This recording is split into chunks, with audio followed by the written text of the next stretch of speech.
Le point commun entre David Bowie, Iggy Pop, Pink Floyd, Elton John et ce qu'on entend en ce moment, c'est un château hanté, Laurent Jaoui. Et c'est un château qui vous fascine. Vous, l'ancien journaliste de Canal, France Télévisions et surtout passionné du rock, publié un livre qui s'appelle Hérouville, le château hanté du rock. Ce qu'on entend en ce moment, Laurent, ça a été enregistré tout près de Paris. Ah oui, à 30 km, ce sont les Bee Gees en 79. C'est la bande originale du film Saturday Night Fever, et La fièvre du samedi soir. Et ça a été enregistré dans le château d'Hérouville, qui est à quelques kilomètres d'Auvers-sur-Oise, dans la campagne du Vexin, dans le Val d'Oise, où les artistes venaient, dans les années 70 et au début des années 80, être tranquilles pour enregistrer, vivre ensemble, presque en communauté. Qui se doute que ça, ce que vous entendez, ce qui a traversé le monde entier, est enregistré dans un château près de Paris. Écoutez ça!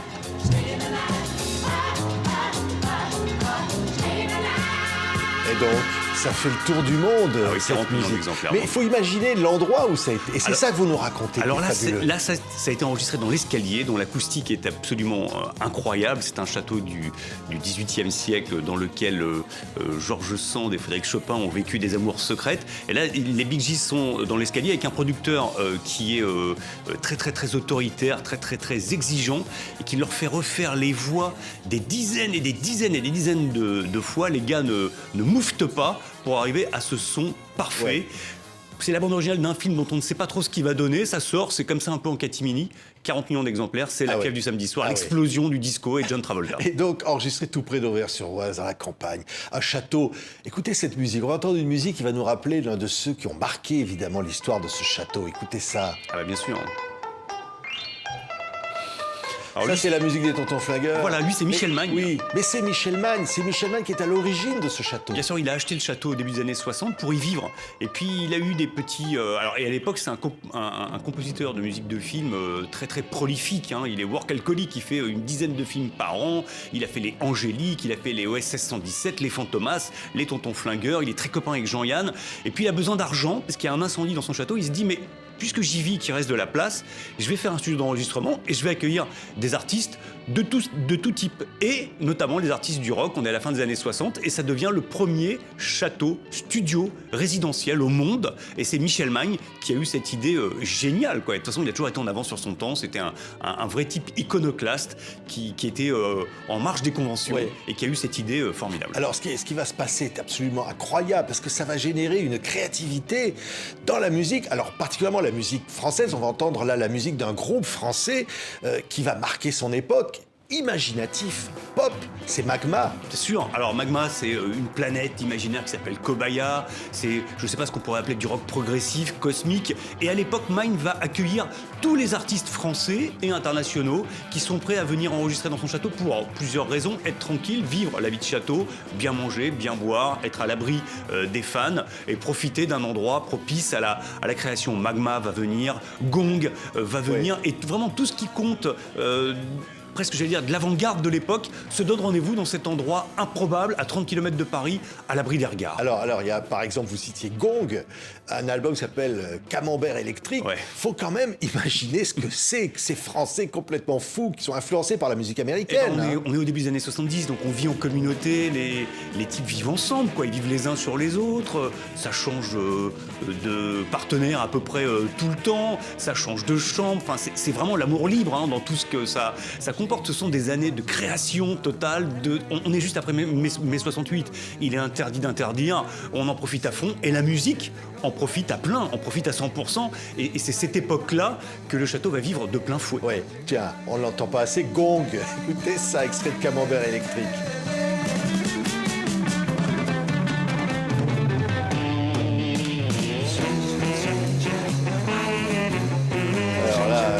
Quand on enregistre un truc pareil... Alors, pour ceux qui sont encore en vie, Didier Malherbe, qui est à la flûte, reconnaît qu'il ne se souvient pas de tous les moments passés là-bas, hein, quand même. Hein. Ouais, on voit la pochette mythique. Ouais. Voilà. C'était ça, le château d'Hérouville. C'était ça, le château d'Hérouville. C'était de la créativité, c'était énormément d'échanges entre les artistes. Parce que ce qu'il faut quand même bien comprendre, c'est qu'ils vivaient en commun, ils vivaient là-bas, donc ils partageaient des repas. Et c'est formidable quand David Bowie rencontre Elton John, quand on voit Patti Smith avec Jacques Higelin. Fou, hein. Patti Smith, elle est venue au château en 75 passer une journée. Elle est allée se recueillir sur la tombe de Van Gogh, qui est à quelques kilomètres d'ici, à Auvers-sur-Oise. Et c'est devenu un lieu de passage obligé où les artistes se retrouvaient. Johnny Hallyday y est passé, Eddie Mitchell y est passé. Là, on voit Iggy Pop qui a passé pas mal de temps, comme David Bowie. Ils ont enregistré des albums. C'était l'endroit où il fallait être. Quoi. David Bowie enregistre plusieurs albums. Oui, alors. Là, dont un qui s'appelle Low. Formidable. Absolument formidable. On va entendre un extrait. Et il aime ça, Bowie. Oui, alors, il aime être dans la campagne près de Paris pour enregistrer. Il a adoré l'endroit. Il était venu quelques années auparavant pour enregistrer un album de reprise et puis il a été inspiré par l'endroit. Il est venu avec Iggy Pop, il a enregistré Low, qui est l'un des 3 albums de la trilogie berlinoise. Il est avec Tony Visconti et il est dans une période de création intense. Le personnage de Ziggy Stardust a été étouffé et il est en train de créer, de trouver des univers formidable, fantasmagorique, et ce château l'inspire énormément. Il y passe un temps dingue, il sympathise énormément avec le propriétaire des lieux de l'époque qui s'appelle Laurent Thibault, qui en fait une sorte de producteur bis, et il va adorer cet endroit, vraiment.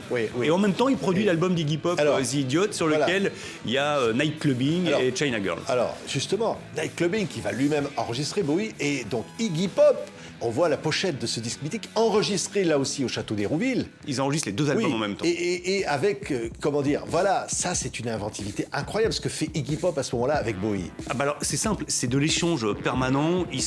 On passe d'un morceau à un autre, on passe d'un album à un autre. Bowie est producteur, Iggy Pop lui aussi tombe vraiment en pamoison devant les dieux. Flash sur une très jolie vietnamienne qui s'appelle Kelan, qui est la compagne de Jacques Higelin. Ça donnera China Girl que Bowie ressort en 83. Et ça donnera aussi une guerre entre Higelin et il va y avoir des histoires pas Iggy Pop. possibles de leadership, de place à occuper, de salle à manger qui a été trustée, parce que les artistes ont de l'ego, quoi, évidemment, et qu'il faut faire cohabiter tous ces artistes qui sont là en permanence, 24 heures sur 24, et qui travaillent tout le temps. Mais encore une fois, faut réécouter ces disques-là pour se dire qu'est-ce que c'était créatif. Alors il y en a un qui s'appelle évidemment Elton John. Ouais. Il va enregistrer un album qui porte le nom du château. Honky Château. Elton John, il vient 3 fois. Il fait 3 albums entre 72 et 74. Et c'est la grande époque d'Elton John. On entend, donc là. avec notamment Rocketman, exactement, qu'on entend là, enregistré à Hérouville. Ce ne sont que des disques d'or à l'époque. Elton John, il enregistre et il enchaîne tube sur tube. Il fait 3 albums en 2 ans. Puis il revient au début 75-76 pour répéter un concert à Wembley. Et c'est la star de l'endroit. Il arrive avec ses 3 amants. Il y en a un qui est secrétaire, l'autre qui est cuisinier, l'autre qui est chauffeur. Il passe d'un amant à un autre. On le voit là qui joue au ping-pong. Voilà, là il joue au tennis de table. Et il fait énormément de publicité pour le château auprès de ses copains anglais. Et lui aussi a adoré cet endroit, s'y est senti bien. Il adorait la nourriture qui était servie, c'était des grands chefs. Il adorait le vin qui était servi aussi. L'art de vivre à la française, quoi. Voilà, ces types-là découvraient l'art de vivre à la française, ça leur faisait un bien fou, quoi. Et il a enregistré ça, écoutez.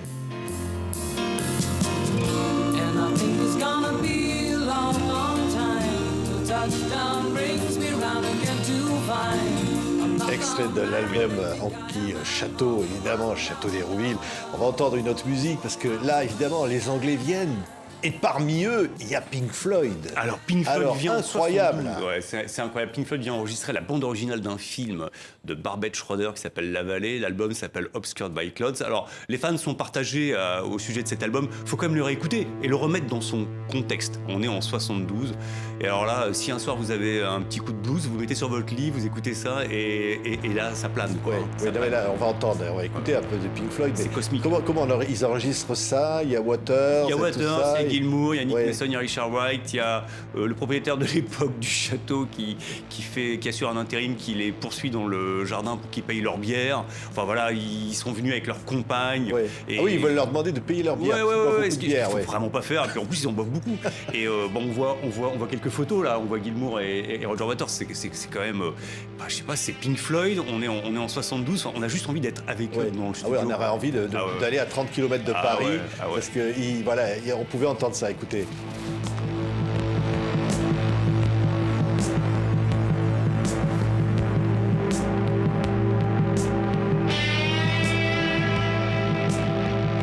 Il y a les vrai mix de Dark Side of the Moon là. Ouais. On sent tout ce qui va devenir ensuite Pink Floyd avec Dark Side, Animals, The Wall. On sent tout cet univers là. Ouais, on en a parlé à l'instant, Jacques Higelin. Parce que Laurent Thibault, qui va prendre la succession de Michel Magne, après, bon, il va y avoir des guerres internes avec Blanc-Francard, avec d'autres grands requins de studio français. Il enregistre cet album Irradié. Ouais. On entend ça, c'est Rocking Chair. Et ça va être l'occasion, cet album, d'une véritable guerre. Oui, alors ça va être une guerre entre... Bon, d'abord, Jacques Higelin est un personnage compliqué. Il est cyclotimique. Quand ça va très bien. Quand ça va pas du tout. Il pense que cet album est voué à l'échec, il veut le mettre au feu, etc. Tout le monde lui explique que c'est pas mal. Et Jacques Higelin tombe amoureux de l'endroit, tellement amoureux qu'il va y vivre. Il va y vivre 4 ans, avec femme et enfants. Il s'installe dans la bergerie attenante au château et il est résident permanent du château. Il enregistre 4 albums et c'est l'éclosion d'Higelin. Ça se terminera avec Champagne en 79, double disque d'or. Mais il y a effectivement Irradié, il y a Alerter les bébés. Et Higelin épouse l'endroit, fait partie de l'endroit, devient l'âme un peu de ce château hanté. Et finalement, comme souvent avec Higelin, ça se terminera en engueulade. Il partira, il reviendra en 85 et il aura marqué l'histoire de ce château. Et c'est très intéressant d'entendre notamment son fils Ken qui raconte comment il a été élevé, comment il allait à l'école à Hérouville. Jacques Higelin, il est passé du statut de acteur-poète à chanteur rock, quoi. Ouais. Il a Louis Bertignac à la guitare, quoi. Ça a été vraiment celui qui a lancé le rock en France au milieu des années 70. Mais Laurent, écoutez ce morceau-là, parce qu'il y a une histoire derrière, écoutez ça. Dans le ranking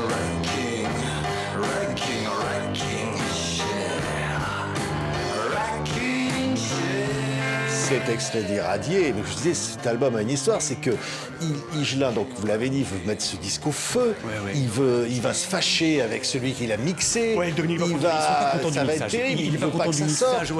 Il veut pas que ça sorte et la maison de disques, Pathé Marconi, est un petit peu partagée. Il y a des allers-retours de mix en disant mais c'est pas du tout ce que je voulais faire. Et finalement la version finale plaît au public, fonctionne. Je crois que ça reçoit le prix de l'Académie Charles Cros. Et finalement, il a fallu convaincre Higelin que ce disque était bon.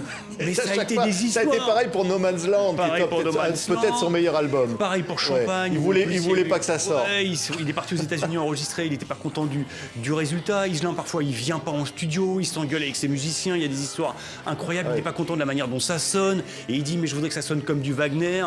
Et il y a son clavier, Serge Perratonnerre, qui lui dit, mais Jacques, si tu veux que ça sonne comme du Wagner, il faudrait que ce soit composé comme du Wagner. Donc, nouvelle crise, il s'en va. Bon, voilà, des histoires.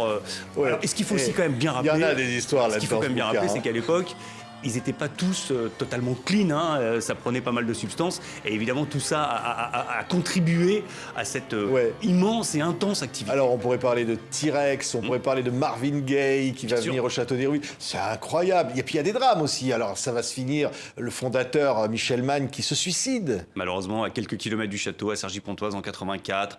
Jamais bien digéré le fait d'avoir dû laisser le château parce qu'il était criblé de dettes. Michel Magne, il avait un talent fou, mais alors il n'avait pas le talent de gestionnaire. Hein. Et donc, c'était des fêtes gargantuesques et bien sûr il a perdu beaucoup d'argent, il a fallu éponger les dettes. Et puis tous ces témoins qui s'en souviennent encore avec nostalgie, la femme de Michel Magne qui est encore là. Ils avaient tous entre 20 et 30 ans et ils disent tous qu'ils ont vécu les plus belles années de leur vie, des années d'insouciance, des années créatives, des années où rien n'était interdit, des années où vivre en communauté et vivre ensemble était quand même bien vu, des années où l'industrie du disque était florissante, où ça marchait, où il y avait des vrais disques d'or, enfin voilà, c'était des années dont ils sont nostalgiques, mais dans le bon sens du terme, pas sur le thème c'était mieux avant, vraiment sur le thème on s'est éclaté, on a mangé, on a bu, on a vécu ensemble, on a créé, on a pris notre pied, quoi. Ouais, et c'est des années où on pouvait voir le Grateful Dead dans le bien jardin. Sûr, donner un concert toute la nuit dans le jardin du château. Avec du LSD dans les bouteilles de vin et les paysans tellement défoncés que le lendemain, parce qu'ils avaient invité tous les habitants du coin,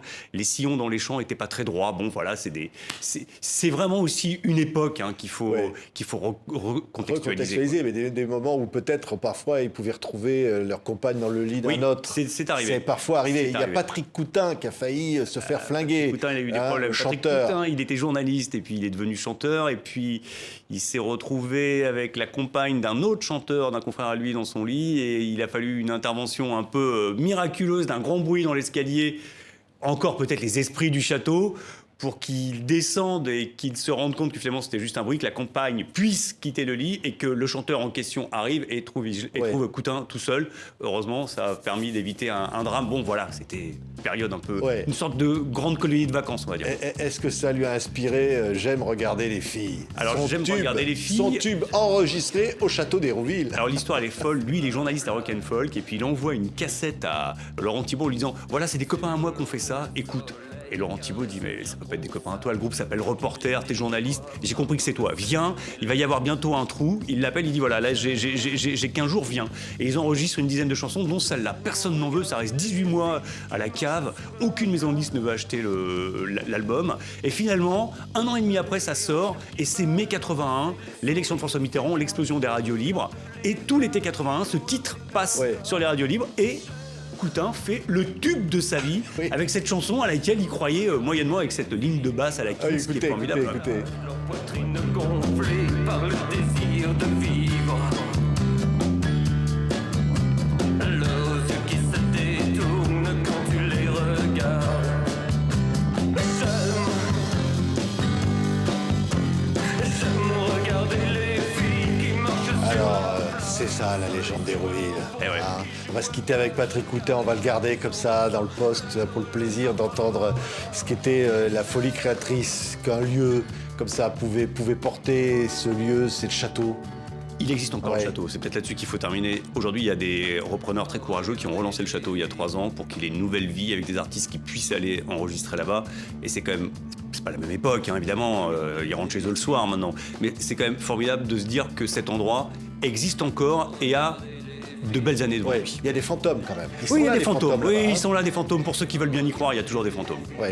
D'ailleurs, quelqu'un qu'on connaît bien, qui est Yves Bigot et qui est cité dans le bouquin, racontait qu'il s'est rendu dans le château et qu'il a senti quand même. Hein. Il y a une âme, en tout cas. Avec comme... À défaut d'avoir des fantômes, il y a au moins une âme et des esprits, ça c'est sûr. Il se passe des trucs encore. Il y a parfois des pianos qui jouent tout seuls. Les murs se souviennent de tout ça. Merci, Laurent Jabouille. Préface de Benjamin Biolay, édité au Castor Astral. Hérouville, le château hanté du rock pour tous ceux qui aiment le rock et qui ont envie de revivre cette époque absolument délirante. Merci d'avoir été avec nous. Merci à vous, avec grand plaisir.